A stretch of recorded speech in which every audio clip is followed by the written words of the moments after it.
Welcome. This is James Corbett of CorbettReport.com with your eye-opener report for BoilingFrogsPost.com. The NSA's illegal warrantless wiretapping program, the building of the massive NSA data center in Utah to permanently store copies of all digital communications sent around the world, the UK government's communications data bill to monitor emails, instant messages, and other personal information. What was dismissed as crazy conspiracy theory just over a decade ago has become, in this post-9/11 era, the all-too-familiar stuff of newspaper headlines and talking head reportage. In fact, it was about a decade ago that the tactic of the intelligence agencies seemed to change. Instead of keeping their activities classified, referring to the NSA as no such agency, for example, or officially denying the existence of Echelon, the government increasingly began shoving this information in the public's face. This was the mindset that in 2002 led the Bush administration to dredge up John Poindexter from wherever it was that he was. He was actually they worked for defense contractors, and they dredged him up, and he was going to start the program that they called the Total Information Awareness Program. And the logo, which I actually looked at in the last couple of weeks that you should go and look at just because you won't believe how creepy it is, has a pyramid with this huge eye hovering over it. This eye that was going to be the all-seeing eye.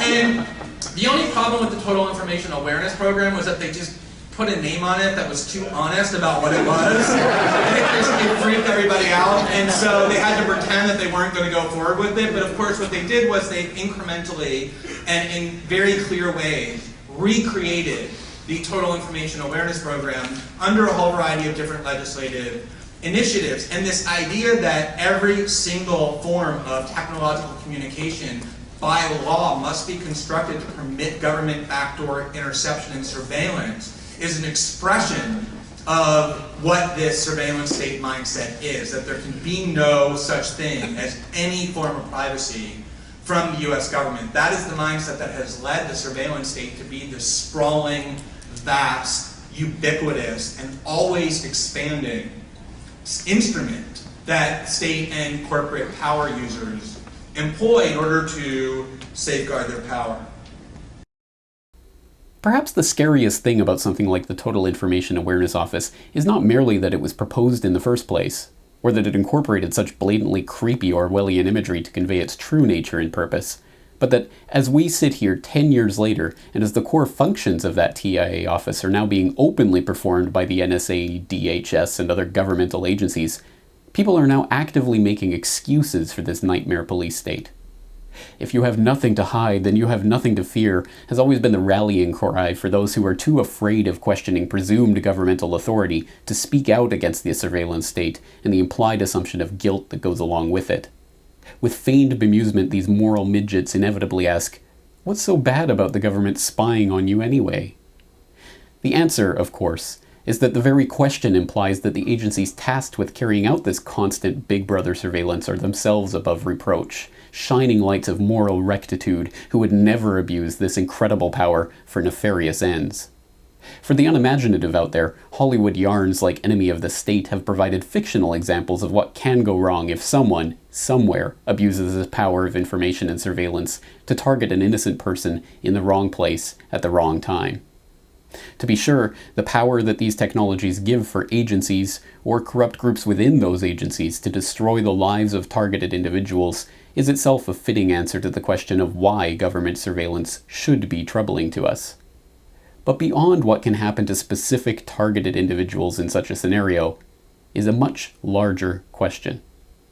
What if this data, our emails, our phone calls, our credit card transactions, our social media posts, our cell phone GPS logs, and all of the hundreds of other pieces of data that are admittedly being collected on us each and every day, we're being fed into a database so gargantuan it contains a digital version of every single person on the planet?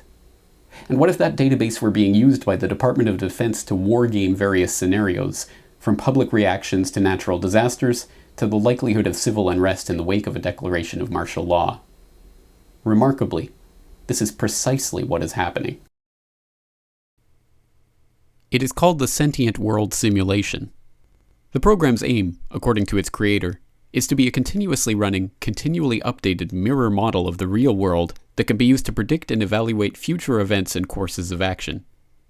In practical terms, that equates to a computer simulation of the entire planet, complete with billions of nodes representing every person on the Earth. The project is based out of Purdue University in Indiana at the Synthetic Environment for Analysis and Simulations Laboratory. It is led by Alok Chaturvedi, who in addition to heading up the Purdue lab also makes the project commercially available via his private company, Simulex Inc., which boasts an array of government clients, including the Department of Defense and the Department of Justice, as well as private sector clients like Eli Lilly and Lockheed Martin. Chaturvedi's ambition is to create reliable forecasts of future world events based on imagined scenarios. In order to do this, the simulations gobble up breaking news, census data, economic indicators, and climactic events in the real world, along with proprietary information such as military intelligence. Although not explicitly stated, the very type of data on digital communications and transactions now being gobbled up by the NSA, DHS, and other government agencies make ideal data for creating reliable models of every individual's habits, preferences, and behaviors that could be used to fine-tune these simulations and give more reliable results.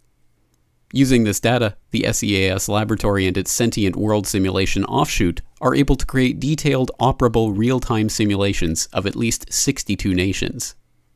The Iraq and Afghanistan computer models, according to a 2007 Register report on the project, each has about 5 million individual nodes representing things such as hospitals, mosques, pipelines, and people. At the time of initial reports on the program 5 years ago, there were only 62 country-level simulations being run by the US Department of Defense. These simulations grouped humans into composites, with 100 individuals acting as a single node. But already at that time, the US Army had used the systems to create a one-to-one level simulation of potential Army recruits. The ultimate aim would be to archive enough data on each individual to be able to make a computer model of everyone on the planet, one that could be used to predict the behaviors and reactions of every single person in the event of various scenarios. The program can be used to predict what would happen in the event of a large-scale tsunami, for example, or how people would react during a bioterror attack.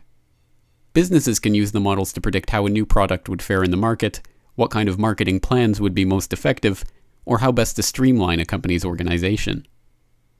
The original concept paper for the project was published in 2006, and in 2007 it was reported that both Homeland Security and the Defense Department were already using the system to simulate the American public's reaction to various crises. In the intervening 5 years, however, there has been almost no coverage at all of the Sentient world simulation, or its progress in achieving a model of the Earth. There is a very good chance that these types of systems are, at least for the moment, pure quackery. Computers are only as valuable as their programming, after all, and the algorithms required to accurately predict responses in chaotic systems with multiple, dimly understood variables is orders of magnitude beyond what is currently possible. Or is it?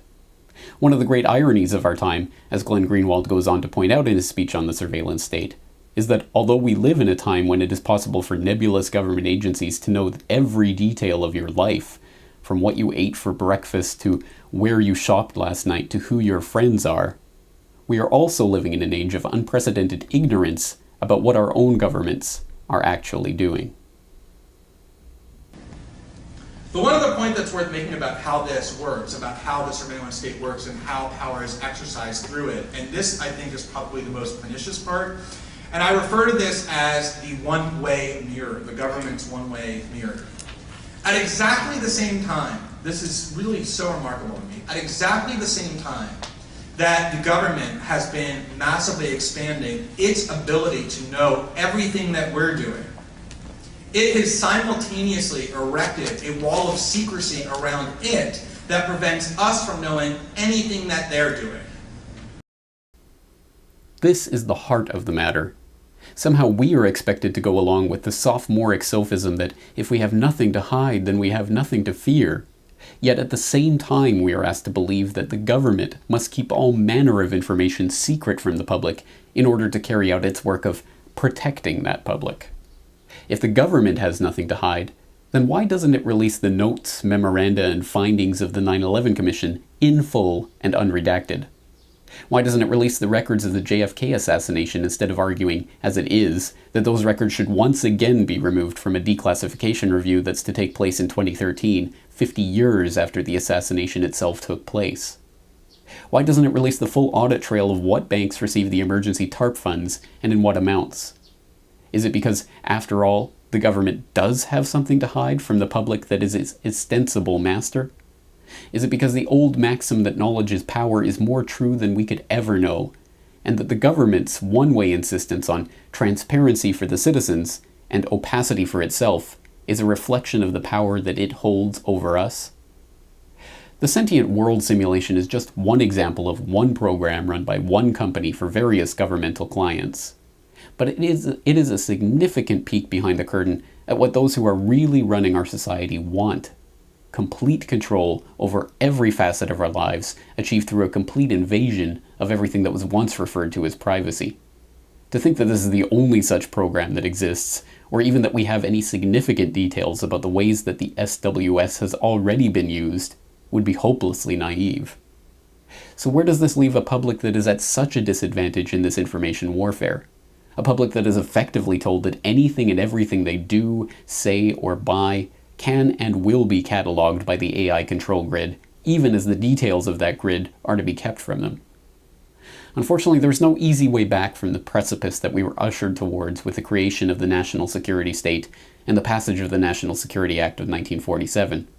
Perhaps we've already stepped over that precipice, and there is no going back in the current political paradigm. These are things for an informed, aware, knowledgeable citizenry to decide through a societal dialogue over the nature of and importance of privacy. But without a general awareness that programs like the Sentient World simulation even exist, what hope do we have in counteracting it? This video is brought to you by the subscribers of BoilingFrogsPost.com. For more information on this and other topics, please go to BoilingFrogsPost.com. For more information and commentary from James Corbett, please go to CorbettReport.com.